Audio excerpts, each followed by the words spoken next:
Segundo as Nações Unidas, há mais gente vivendo com AIDS no mundo do que nunca, mas o Brasil conseguiu controlar o avanço do vírus HIV. Assim, já cumpriu uma das metas estabelecidas no 6º Objetivo do Milênio, que também tem como alvo a tuberculose, a hanseníase e a malária. E o combate a essas doenças que ainda atingem muitos brasileiros, principalmente os pobres, é o tema do 3º programa da série especial O Brasil e os Objetivos do Milênio, que você confere agora.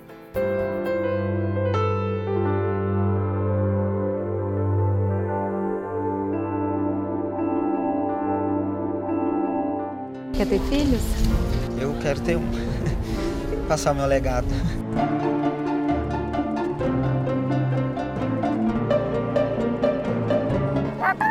Doutor, tentei não cai as mãos, os pés, o dedo, ele disse não. Aí começa a febre, calafrio, tremedeira e dor de cabeça muito intensa. Um absurdo na fase atual morrer de tuberculose, mas tem gente que morre de tuberculose.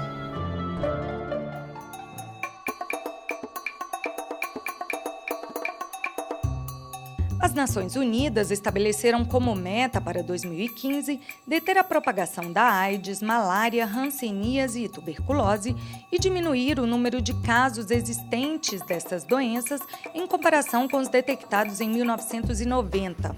No que se refere à AIDS, doença causada pelo vírus HIV, o número de novos casos no país tem se mantido estável desde o ano 2000, com uma média entre 17 e 20 novos infectados a cada 100 mil habitantes.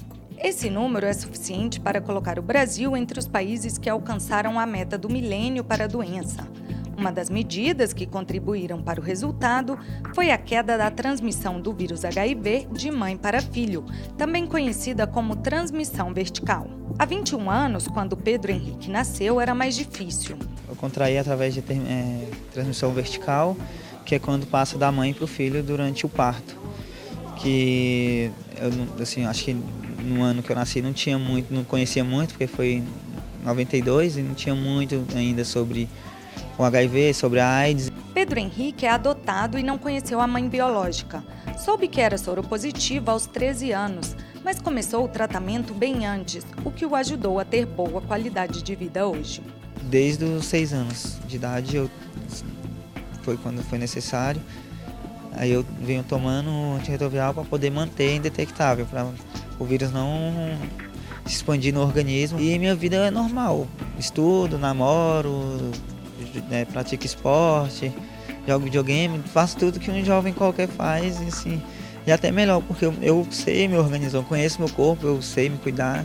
Durante as décadas de 80 e 90, a média de transmissão da doença de mãe para filho detectada em menores de 1 ano de idade era de 43,8%. Em 2000, esse índice caiu para 25,2% e chegou a 13,9% em 2012. Isso foi possível devido a uma política de testagem do vírus HIV no pré-natal e ao tratamento das mulheres com antirretrovirais durante a gravidez.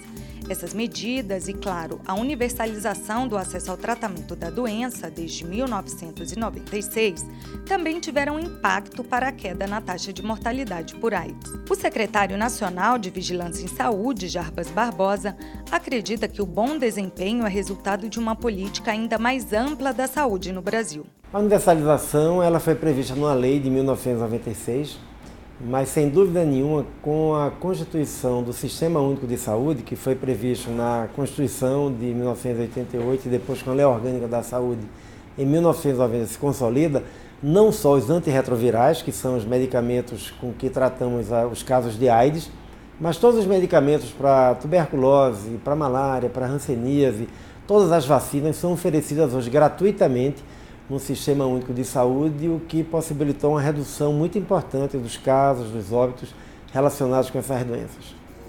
A taxa de incidência do HIV está caindo no sudeste do país, região que concentra o maior número de casos da doença. Mas vem crescendo nas outras regiões, tendo praticamente dobrado de 2001 a 2011 no norte e no nordeste. São os adultos de 25 a 49 anos os que mais se expõem ao vírus. A pessoa não precisa achar que tem ou não tem comportamento de risco. Quem tem vida sexual ativa pode se contaminar com HIV, por isso a gente tem feito um grande esforço nos últimos 2 anos para que todas as pessoas realizem pelo menos um teste HIV e conheçam a sua condição. Ao descobrirem que tem um vírus, é melhor para elas, porque elas começam o tratamento mais cedo e têm mais chance de viver com mais qualidade de vida. E é bom também porque quando a pessoa começa o tratamento, ela para de transmitir. Os brasileiros estão mais conscientes sobre os riscos de transmissão da AIDS, mas os esforços do governo de incentivo ao uso do preservativo nas relações sexuais e da realização de exames para a detecção do HIV ainda são imprescindíveis. Com o tratamento garantido, os soropositivos podem ter confiança no futuro. Quer ter filhos? Eu quero ter um. Passar o meu legado. A AIDS está diretamente relacionada à tuberculose, uma das doenças a serem combatidas pelos países segundo as metas das Nações Unidas. De acordo com a Organização Mundial de Saúde, os HIV positivos têm de 20 a 37 vezes mais chances de desenvolverem a doença que as pessoas sem o vírus. E a tuberculose é a principal causa de morte entre as pessoas vivendo com AIDS. Em 2010, a Organização Mundial de Saúde propôs um plano global para o combate à tuberculose e estabeleceu como meta reduzir pela metade até 2015 tanto a incidência da doença como o número de óbitos em relação aos valores de 1990. O Brasil ainda não conseguiu diminuir a quantidade de novos casos de tuberculose o suficiente para atingir o objetivo. A taxa de incidência caiu de 41 para cada 100 mil habitantes no ano 2000 para 36 em 2012. Já a taxa de mortalidade caiu de 3,6 pacientes a cada 100 mil pessoas para 2,4, números que, segundo a OMS, cumprem com a meta. Mas para o professor da Universidade de Brasília, Ricardo Martins, é inaceitável que ainda existam vítimas fatais da doença. É um absurdo na fase atual morrer de tuberculose, mas tem gente que morre de tuberculose. O médico destaca que o maior problema é o abandono do tratamento. A tuberculose ela tem um diagnóstico relativamente fácil, porque a gente consegue, em 80% dos casos, identificar o bacilo através da secreção respiratória. Uma vez diagnosticada o problema, nós temos centros de boa qualidade no país inteiro, inclusive com medicação, que pode acompanhar esse paciente mensalmente, diariamente. O problema é a gente chegar àqueles pacientes que têm maior resistência a fazer uso da medicação. Muitas vezes a gente tem que ir na casa do paciente para acompanhar o uso adequado da medicação. Quando o tratamento é levado a sério, as chances de cura são boas. O percentual de cura em 2012 foi de 71%, de acordo com dados do Ministério da Saúde, um índice próximo aos 85% desejados pela OMS.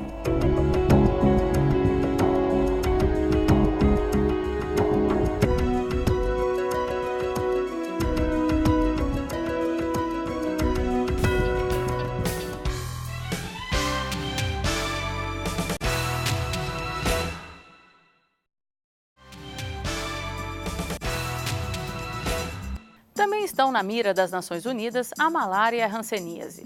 As duas, assim como a tuberculose, têm relação direta com a miséria. A falta de diagnóstico precoce, informação e persistência durante o tratamento é o principal desafio para a eliminação dessas doenças. Você tem dormência nos pés, você tem nas mãos. Tem dia lá em casa eu não faço nadinha. Eu vou lavar a louça, eu quebro o prato, eu quebro o copo, ele escada a mão à toa, a gente nem sente. Queima no fogão, você não sente, tem queimadura, às vezes eu não queimo no fogão, eu evito o máximo de estar no fogão, porque a gente se queima que não sente. Conhecida desde a antiguidade como lepra, a hanseníase é uma doença que ataca principalmente a pele e os nervos das extremidades, como pés, mãos e nariz. No passado, os doentes eram isolados do convívio com a sociedade, por isso é até hoje marcada pelo preconceito.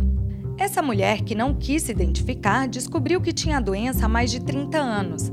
Abandonou o tratamento e precisou recomeçar. Hoje está curada. Eu acho que o mais difícil é o preconceito todo. É esse que é o mais difícil. você enfrentar o preconceito. Mais difícil que a doença. É mais difícil que a doença. É por isso que eu não falei nada pra ninguém. Eu não vou falar. Não vou falar. Eu já me tratei mesmo, já tô... Na sua casa, as pessoas sabem que você tem hanseníase? Ninguém nunca soube. Estigmatizada por vários séculos como doença incurável e contagiosa, a hanseníase é tratável desde a década de 50. E ao contrário do senso comum, o contágio não é fácil. A gente diz que para ter essa transmissão é necessário um contato íntimo e prolongado. Então, a pessoa tem que morar na mesma casa ou tem que trabalhar e estar em contato diariamente com a outra. A hanseníase ainda é considerado um problema de saúde pública no mundo, mesmo que o número de casos esteja muito abaixo do de outras doenças, como a AIDS, a malária ou a tuberculose. E o Brasil é o segundo país no mundo com maior incidência de hanseníase em números absolutos, atrás apenas da Índia, segundo o relatório da Organização Mundial de Saúde. O secretário nacional de Vigilância em Saúde, Jarbas Barbosa, admite que o Brasil ficou para trás na corrida contra a doença. Por que é tão difícil combater a hanseníase? Eu acho que na hanseníase o Brasil perdeu muito tempo nos anos 90. Porque nós demoramos muito para introduzir as novas tecnologias que começavam a ficar disponíveis naquela época, como a polioquimioterapia.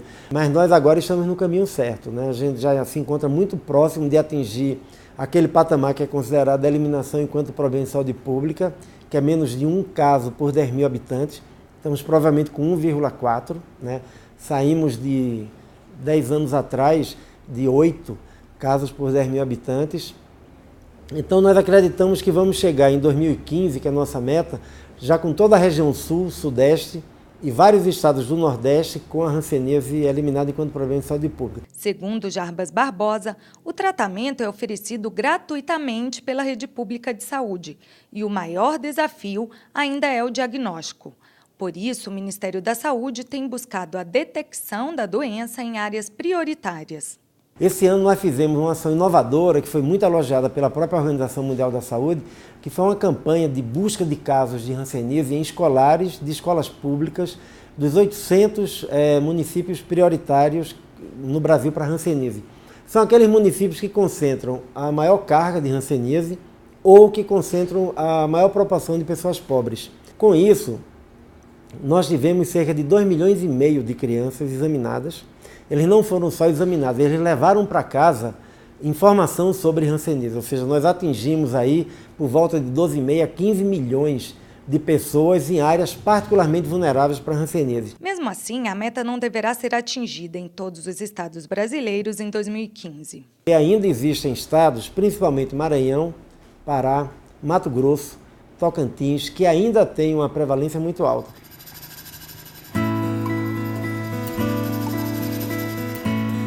Assim como a hanseníase, a malária também atinge principalmente a população pobre. No Brasil, a doença, transmitida por um mosquito, se concentra na região amazônica, área que registra 99% dos casos da enfermidade no país. Os estados do Pará, Amazonas e Rondônia ainda são locais onde a doença se manifesta com mais frequência, mas o número de casos da doença vem diminuindo. No ano 2000, o país registrou mais de 600 mil casos de malária. Em 2011, esse número havia caído pela metade. Segundo o professor Pedro Tarril, da Universidade de Brasília, isso foi possível graças ao aumento de testagem e tratamento eficaz. Houve uma redução do número de óbitos, uma redução do número de internações e uma redução do número de casos. Por quê? Porque o tratamento, o diagnóstico e o tratamento sendo realizados de forma oportuna, isto é, nas primeiras 48 horas a partir do início dos sintomas, ele faz com que haja uma redução da fonte de infecção para os mosquitos. Então, os mosquitos podem conviver com os seres humanos sem se infectarem. Martinha Gonçalves é indígena da etnia ticuna e vive na cidade de Tabatinga, em região fronteiriça com a Colômbia e o Peru, no norte do Amazonas. Mora nesta casa com os 5 filhos e 2 irmãos.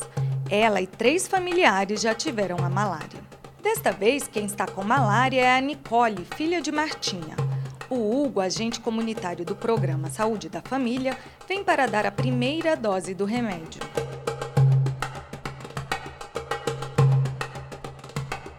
Ele também orienta a menina, em Ticuna, sobre o uso da medicação. Quarto dia. Quarto dia,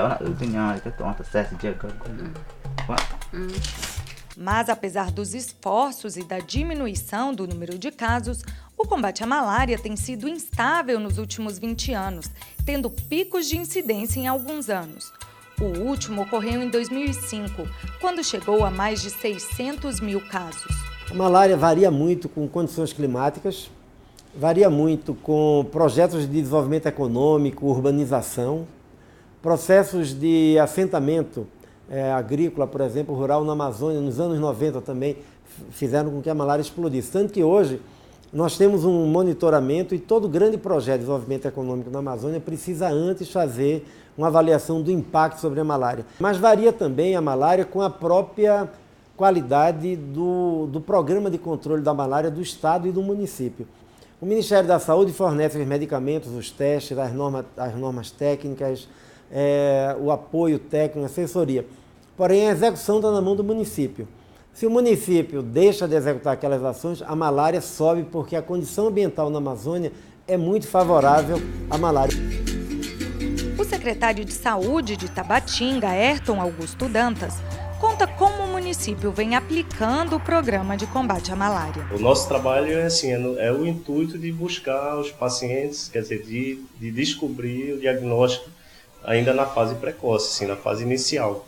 E conscientizar as equipes de saúde da família e os AIS na questão do controle do tratamento. A gente tem que tomar as medidas preventivas na questão junto ao programa, né, a coordenação de endemias e assim fazer o trabalho de rua e o trabalho junto com os agentes comunitários de saúde na questão da assistência, da parte preventiva, das orientações básicas. Então isso é o trabalho do dia a dia. Mas ele destaca que as características da região dificultam o combate à doença. O diagnóstico da malária é um exame assim praticamente insignificante. Os insumos, os corantes, é bem econômico, é bem barato. Assim, eu acho que o tratamento é gratuito. A malária não é uma coisa assim que vem como outras doenças